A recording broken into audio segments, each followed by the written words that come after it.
What's going on, Bridging the Gap? Hey, Bridging the Gap. We are back to kind of pick up on some of the information we put out there last week. Um, by the way, the comments were encouraging to see how many people who have come into some of this knowledge, or maybe a lot of this knowledge, um, was encouraging. That was good to see because, like I said, this is a touchy subject, and you never know how people are going to respond to it. I know we weren't really open to it in the beginning, so that was exciting. Um, got anything to say, babe, before we jump in? No, let's go. All right, we're gonna try to make this one quicker than the last one. So we want to start off by clarifying something that was said in the last video. And again, bear with us as we go through sharing this because this has been a long journey with a lot of information, and we are still growing in this. So I expressed something in the last video that upon further review, I'm going to change. I'm going to alter that. So in the last video, we talked about the 400 years that was prophesied to Abraham directly from the Lord, that his children were going to slavery and oppression for 400 years. And we said that was not Egypt. So I want to read you the scriptures that apply to this. And this is about 25 years after the Lord had promised Abraham a descendant. And Abraham's a little bit upset. And he said, look, you're going to be as numerous as the stars in the sky. So on and so forth. And this is Genesis 15. In verse 13, God said to Abram, he wasn't Abraham yet, he was still Abram. God said to Abram, know for certain that your descendants will be strangers in a land that is not theirs, where they will be enslaved and oppressed for 400 years. But I will also judge the nation whom they will serve, and afterward they will come out with many possessions. As for you, you shall go to your fathers in peace. You will be buried at a good old age. Then in the fourth generation they will return here, for the iniquity of the Amorite is not yet complete. That last couple parts there, 15 to 16, last two verses. As for you, you will go to your fathers in peace, and you will be buried at a good old age. Then in the fourth generation, they will return here, for the iniquity of the Amorite is not complete.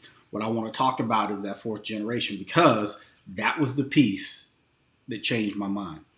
There's no way this can be that 400-year period because we're far removed from four generations removed from Abraham.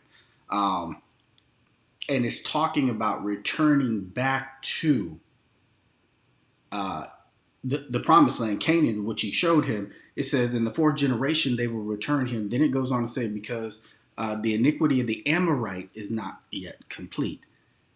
There are three boys that we're going to talk about in our next video, the sons of Noah, Ham, Shem, and Japheth. We're going to talk about the specific times that God has given each child to run things on this planet.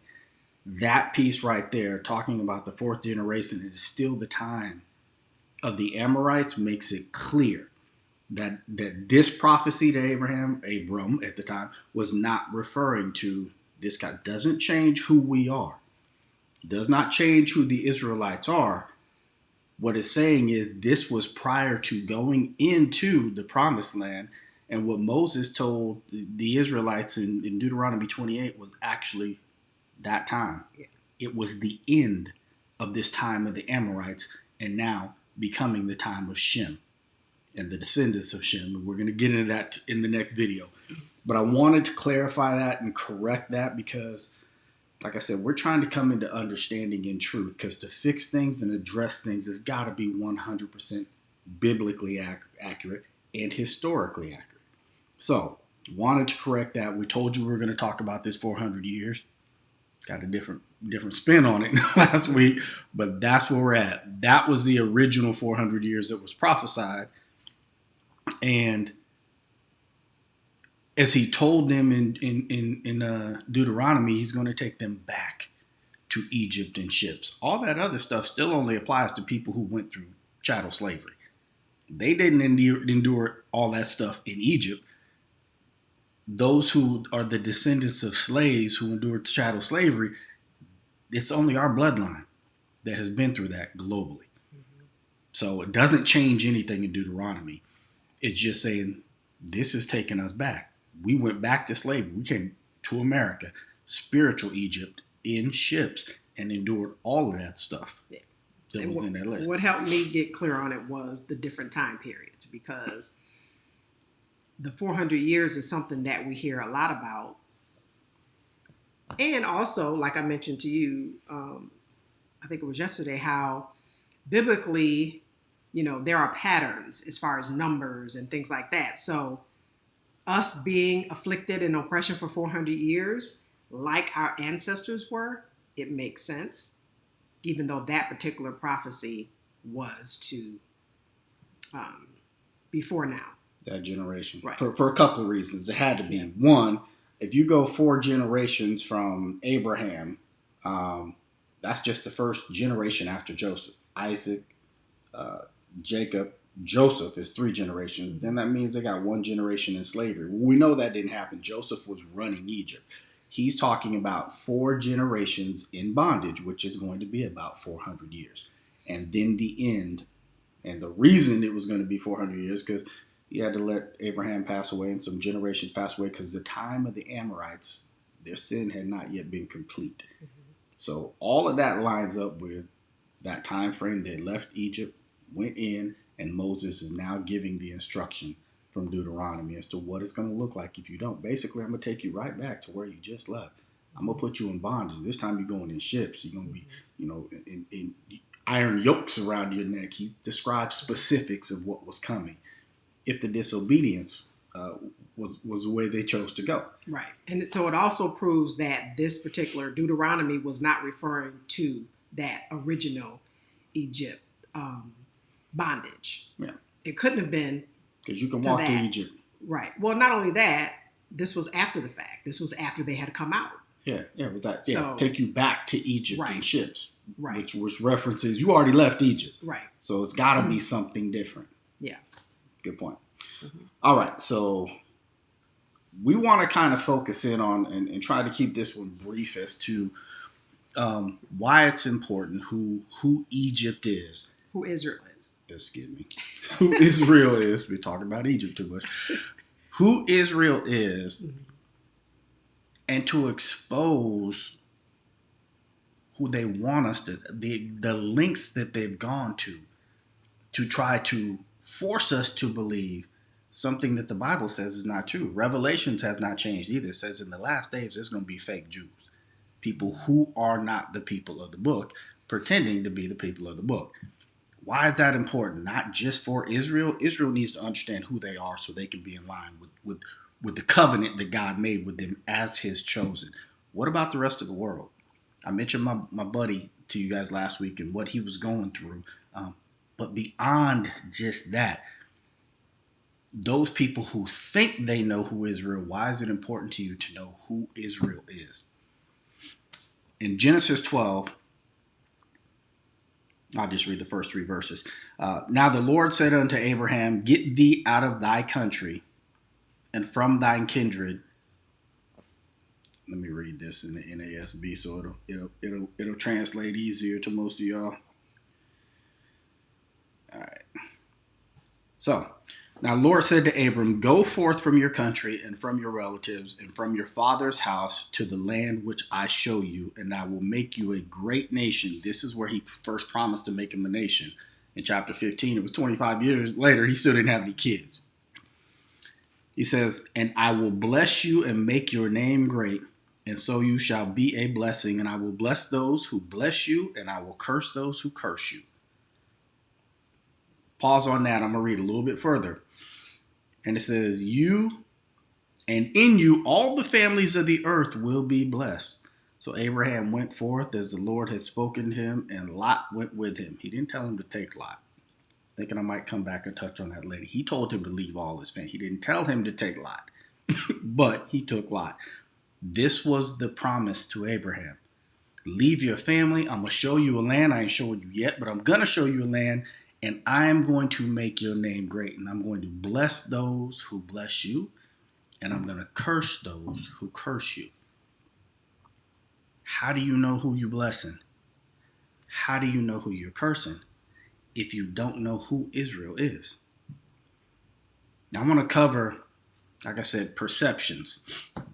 I want to talk about three controversial figures um, in politics, global politics, over the last 70 years or so. We're going to start with the most recent of them. And I want to talk a little bit about this one first because this is something I lived through. This is something I remember as a baby Christian, a couple years into Christ. I think I got saved in 2003, and what I'm going to read you is from 2005. And it was a guy who ran the country of Iran. His name was Mahmoud Ahmadinejad. I'm impressed you can pronounce that. Right.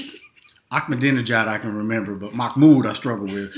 Mahmoud Ahmadinejad. He was so anti-Israel, it was crazy.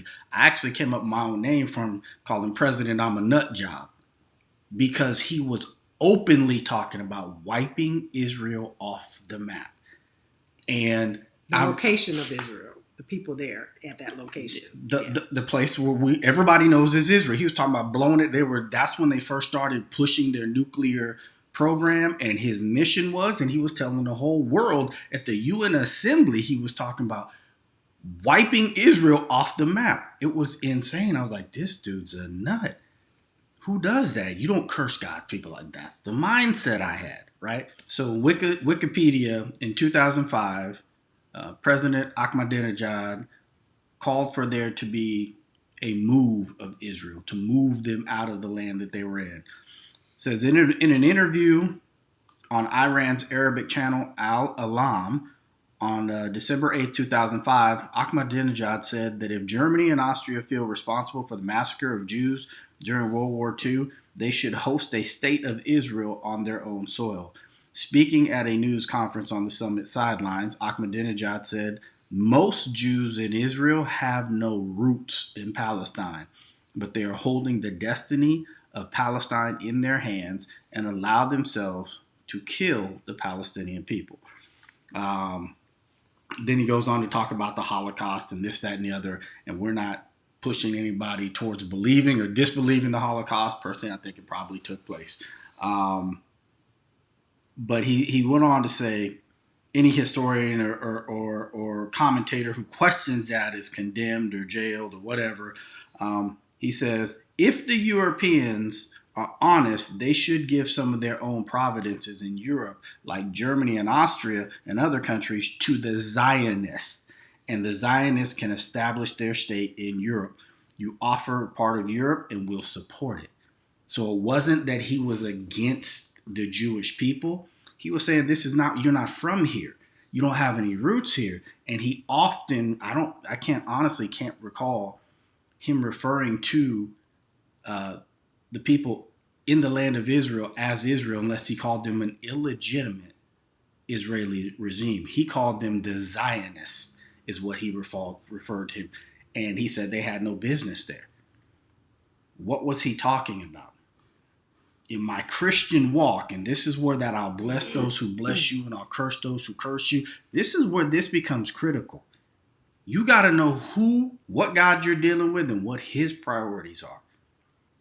This man in that region of the world, and I'm going to share with you two others, seem to have a clear view of what's going on over there that is contrary to everything that we're taught. Everything that we're taught. And I remember this specifically because I was a baby Christian. I was 3 years in Christ, and I was so gung-ho Israel that I thought that they need to kill this cat. They need to take him off the set. If they got to take all Iran out, you can't let them do that, right? Now I'm seeing things through a different set of glasses, and I'm understanding the reason he called them the Zionist regime and called them illegitimate is because they know something we don't. So the next person I'm going to share with you is a neighbor to Israel, former president of Egypt. I want you to see what he had to say specifically about the Israelis being back in that land, or the Jews being back in that land from 1948 moving forward. The War for Israel. This is on Time magazine. The cover says, when he was asked about peace in the Middle East, the late president of Egypt, Gamal Abdel Nasser, stated the Jews will never be able to live here in peace because they left here black but came back white.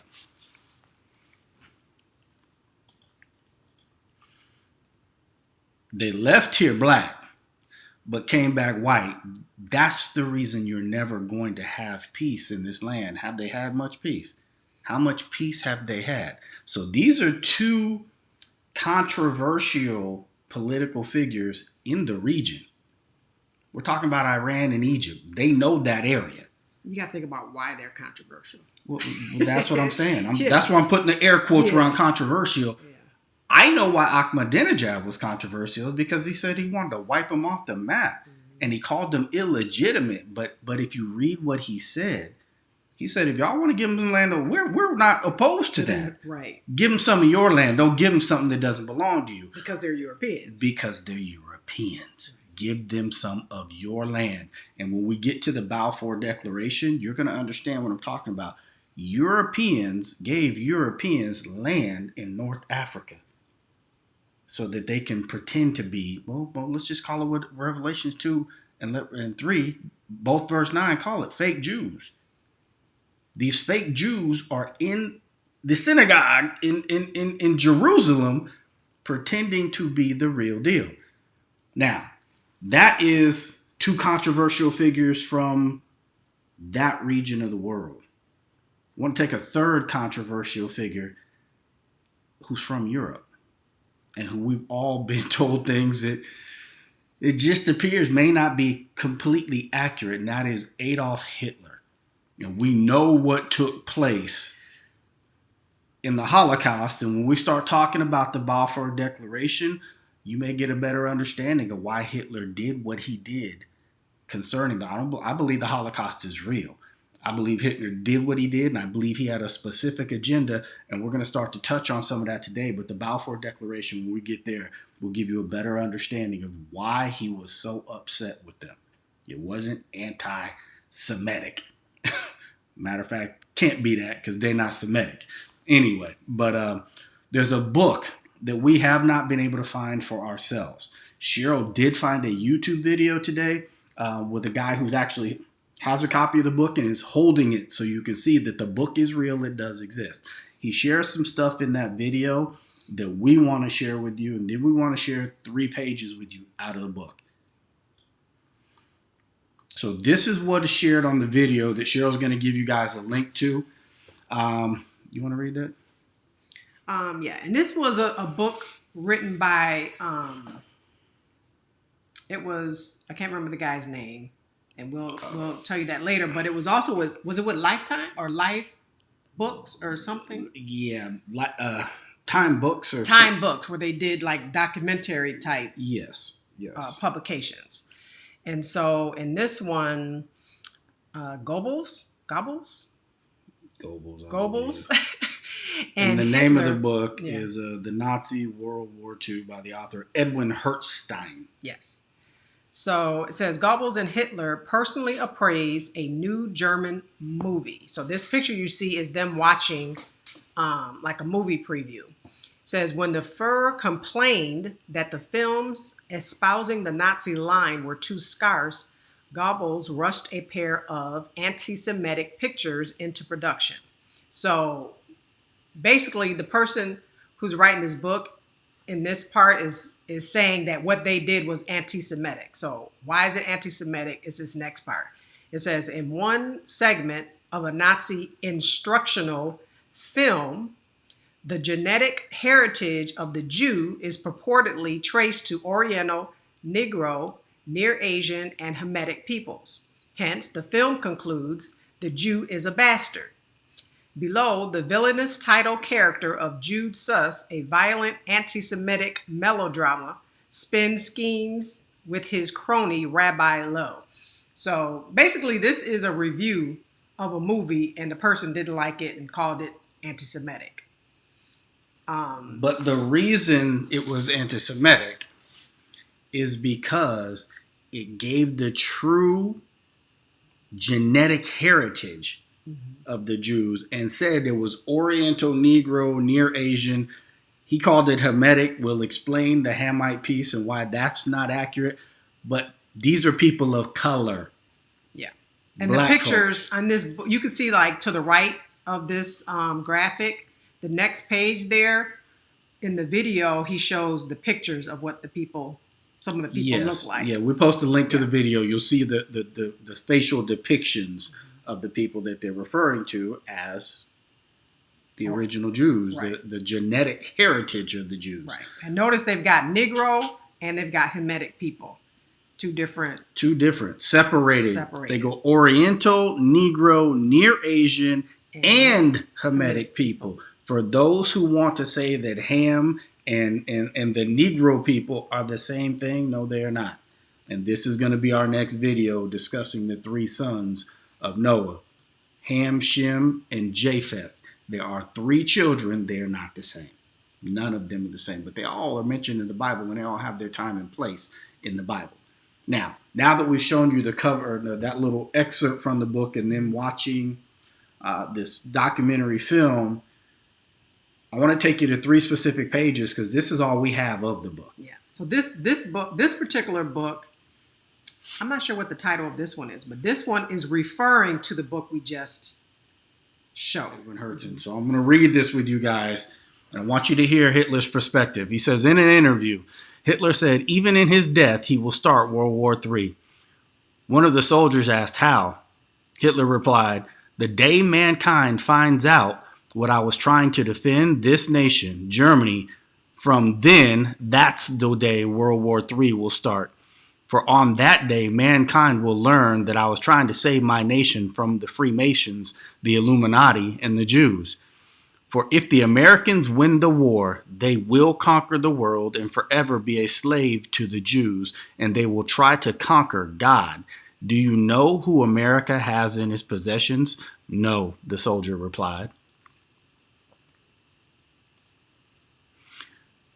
The Americans have the jewels. The Americans have the jewels of God. The Americans have stolen God's precious jewels. What do you mean, his precious jewels? The soldier asked. Hitler said, America has stolen the Jews of God, his jewelry, the Negroes. They are the true Hebrews. What a foolish move and a direct challenge to God. And they plan on moving these false white Jews into a state of Israel. America is desperate in its attempt to win this war using atom bombs on Japan. America will destroy the whole world in its attempt to conquer it. When America and its Jewish slave masters conquer the world, and the world will realize I was right, then all the nations will begin a third world war to dethrone America of its rule. Every nation will soon possess atom bombs of their own. It will be the end of the world as we know it. Why will the Jews control America? The soldier asked. Hitler said,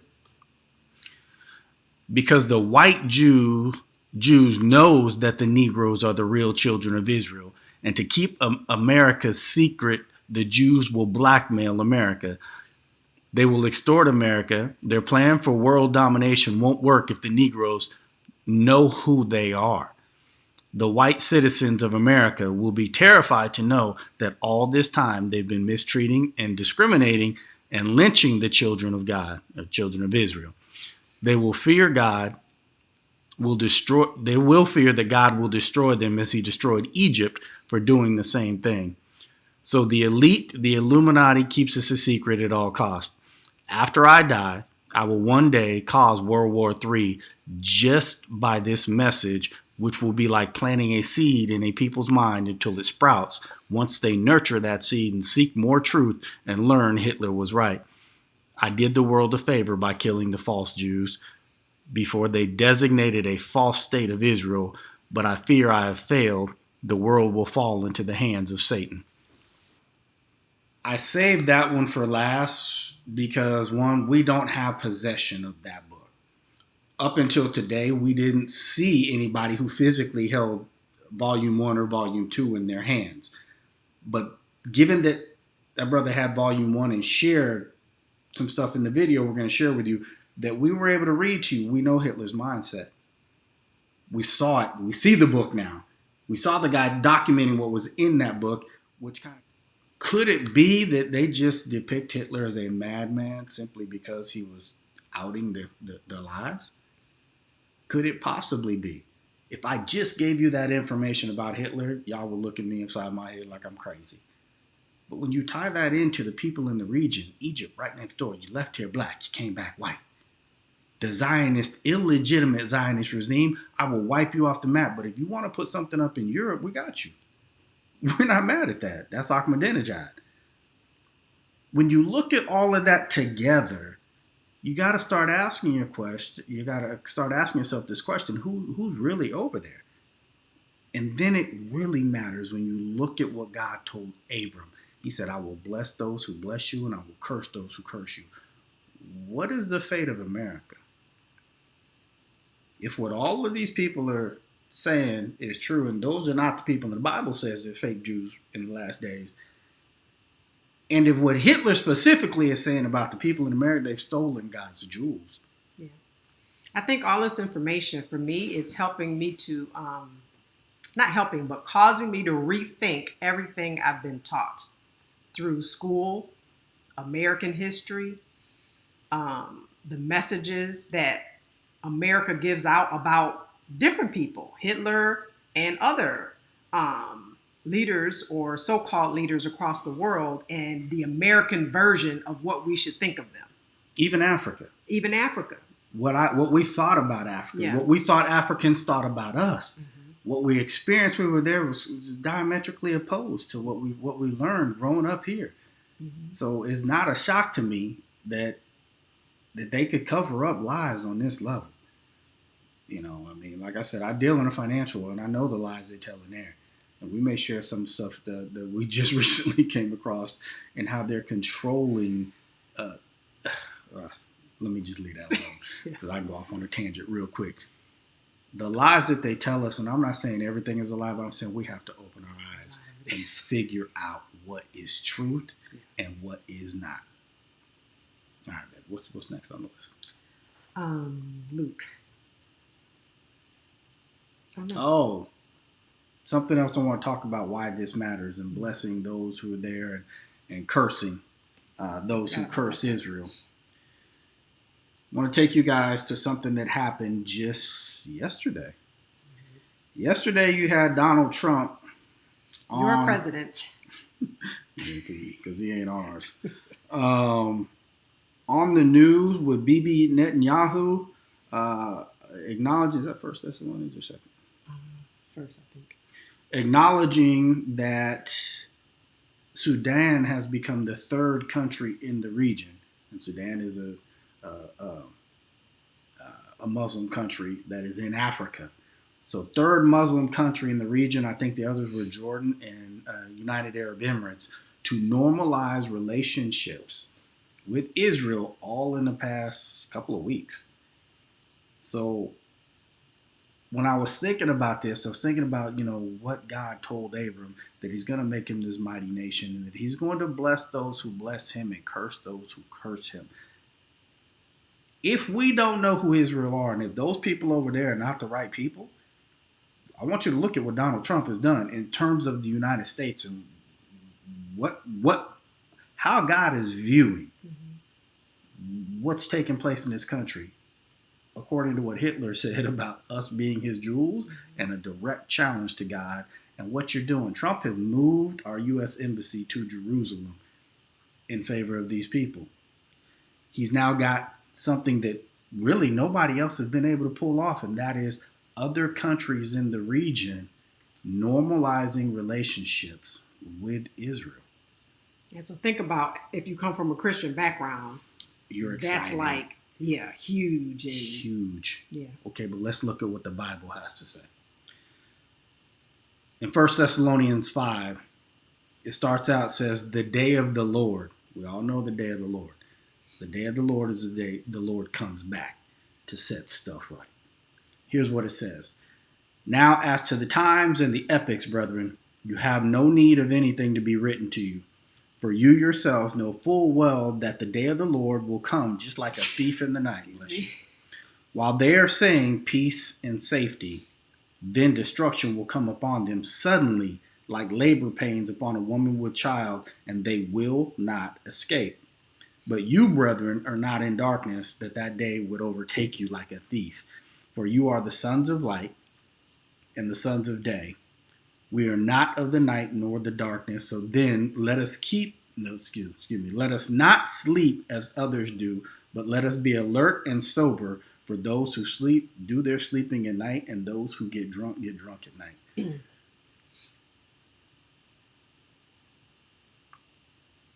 We have not seen anybody get these Arab nations around Israel. Well, you heard what Abdul Nasser said. He's right next door in Egypt. Y'all will never have peace here. You heard what Iran said. We want to wipe you off the map. You're not legitimate. Mm-hmm. You're a Zionist regime. You're not. You don't belong. You don't have any roots here. Now they're starting to normalize this in the region. You want to say something? Yeah. And hopefully this doesn't take us far off. Didn't it go with, as far as the peace in Israel? Wasn't that related to from Christian teaching, bringing in the Antichrist? Yeah, that's in Thessalonians too. All right. Yeah, the abomination of desolation, but we don't want to. It just crossed my mind. Yes. Okay. Yes. So, because ultimately he's going to take up residence in the temple in Jerusalem. That's what the Antichrist is going to do, but that's a whole different conversation. But yes. But so this is positioning that. This positioning for that to happen. The abomination of desolation to step foot in the temple. Normalizing relationships. It's been about, if you think about it, guys, the Bible is all about Israel. If you're looking at it as a land, it's a little strip of land on a huge continent about the size of Delaware. But it is something people have been fighting over, or at least since 1948. But we know biblically they've been fighting over that land for thousands of years. Mm-hmm. It is basically the center of the world in God's eyes. And he says when they start talking about peace and safety, the day of the Lord is going to come like a thief in the night. We're seeing things play out right now, and everybody that I know who's a true Bible-believing Christian is probably looking at that and saying, that is the best thing ever. That is just great. And the interesting part is, because we always hear, when you hear rumors of wars and this starts happening and earthquakes in diverse places and all that, those are the things that keep happening over and over. And every time they happen, people say, we're at the end. And then you kind of like brush it off because you keep hearing that year after year, generation after generation. But this part has never happened. We've never seen normalization of relationship. We've heard all kinds of talk, and all kind of agreements that have been made. In theory, mm-hmm. we can come to some sort of agreement. They never last, and they rarely get signed. But it's always between Palestine and Israel. Mm-hmm. We don't see the other Arab nations around there signing peace agreements. You definitely don't see 3 of them in a month. We've never seen anything like this. It's a whole new ballgame. Mm-hmm. So that just kind of crossed my mind as we were getting ready to do this video yesterday. I was looking at the peace and safety. Not the peace and safety. I was looking at God telling Abram that he's going to bless those who bless him and curse those who curse him. And as I was getting ready to put this together, I'm thinking, okay, Hitler's basically saying, you've stolen God's jewels. That's not blessing God. And that's not blessing Abram. And then on the same day, I'm looking at the TV and I'm like, man, but you guys are doing everything. You going overboard to bless those people who sound like they're the revelation folks, them fake Jews. He said, I'll bless those who bless you and curse those who curse you. This is bigger than trying to elevate us as something. This is about the United States and every other believer out there who really thinks that these folks over there right now are the people that need to be blessed. We're going to read you one more scripture, guys, and we're going to let you go. We're going to read Luke 21, verse 22 to 24. And no, I was just going to say what that is. Go ahead. Just confirming that going into captivity part couldn't have been the Deuteronomy part and all of that couldn't have been the first Egypt. Right. Yeah. Right. So we were saying that Abram was told that your descendants are going to go into slavery for 400 years. We just told you today that Deuteronomy says you're going to go back to Egypt in ship, which means that Egypt already happened. Mm-hmm. So that 400 years happened when Moses was talking in Deuteronomy. That was talking about past tense, but then in Deuteronomy it says, I'll take you back to Egypt in ships. So that had to happen sometime down the road. Mm-hmm. So as we're reading Luke 21, it says, I'm going to start at 20. It said, but when you see Jerusalem surrounded, since we're talking about these last day scenarios and the abomination of desolation, I'm going to back up a little bit. But when you see Jerusalem surrounded by armies, then recognize that her desolation is near. Then those who are in Judea must flee to the mountains, and those who are in the midst of the city must leave, and those who are in the country must not enter the city, because these are the days of vengeance, so that all things which are written will be fulfilled. Woe to those who are pregnant and to those who are nursing babies on those days, for there will be great distress upon the land and wrath to this people, and they will fall by the edge of the sword and will be led captive into all nations, and Jerusalem will be trampled underfoot by the Gentiles until the times of the Gentiles are fulfilled. We know that the final destruction of Israel was AD 70. That they destroyed the temple and pretty much Israel has been scattered up until supposedly 1948 when they recongregated back in their own land, if that's them. So this is letting us know, because these are Jesus' words, that scattering that Moses talked about that was going to happen sometime in the future if they disobeyed, this is the scattering that Jesus is talking about that took place 70 AD. Not the same as the 400 years that Abram was told his children are going to go into captivity. But before we leave, we want to there's the people who are in Israel now from 1948 to now, was there a time they went into captivity? The people who are in, the only thing that they have that's even remotely close is what happened in Germany, the Holocaust. They did have a period of time where they went through some stuff, but when we get into the Balfour Declaration, you'll understand why they went through some stuff, but it was never 400 years. It wasn't 400 years. It wasn't Deuteronomy 28 stuff. They never had to endure none of that. I mean, they were killed. There was a mass slaughter, but all of those things listed in Deuteronomy, they did not, and they know who they are. Yeah, because that was one of the things. As part of Deuteronomy 28, you would lose your identity, not know who you are. They've claimed who they are, supposedly, this whole time. Absolutely. So, they've claimed who they are the whole time. And if you listen to what Hitler says, he said, it says none of this would work if the Negroes knew who they were.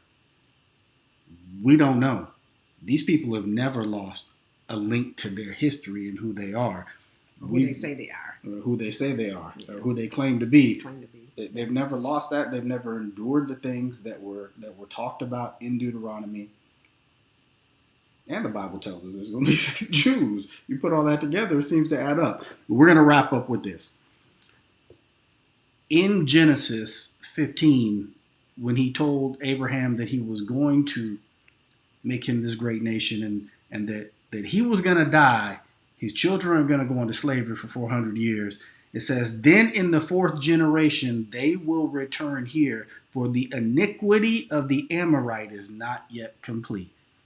Meaning the Amorite has some more time to do their dirt before I shut it down, right? I want you to hear Jesus' words in the New Testament. He says, and they will fall by the edge of the sword and will be led captive into all nations, And Jerusalem will be trampled underfoot by the Gentiles until the times of the Gentiles are fulfilled. The Amorites had a time. The Gentiles have a time. Everything I think in Ecclesiastes, there's a time for everything under the sun. God gave these three boys, Ham, Shem, and Japheth, and you'll see that the Gentiles are descendants of Japheth. The Amorites are descendants of Ham. Abraham was a descendant of Shem. Each one of them had their time to run the show. Right now, as Jesus was on the scene, it's been Japheth's time, and he spoke to it. And he says, all of this will take place. Jerusalem will be trampled underfoot by the Gentiles. By the Gentiles until the times of the Gentiles are fulfilled. That was the time of the Gentiles. We're still in the time of the Gentiles because at the end of the time of the Gentiles, Jesus is coming to set this thing straight. Everybody's had their chance. So if he was speaking about the times of the Gentiles and Jerusalem being trodden underfoot, then what makes you think that it's not still being trodden underfoot? I think as we go through and identify who these boys are and who their descendants are, it's going to become really clear that what Jesus said right here, that the time of the Gentiles has not been completed, and they are still trodden down the place that the true Israelites were scattered from. With that, I don't think this one was much shorter than the last one, but hopefully some things are starting to click for you guys. We'll keep bringing them more information. As they click for us. They're still clicking for us, and just trying to piece it all together is a challenge. It's like we're sitting here today like, man, we can't put that in it. There's just too much. So we're trying to spoon feed it, give you enough for you to do some due diligence, because you have to look this stuff up for yourself. Don't listen to us. Don't just lean on what we're telling you. But we can't give you so much that it just makes your head pop off, because it can do that too. So with that, you guys have a great weekend, and we will holler at you soon. Bye.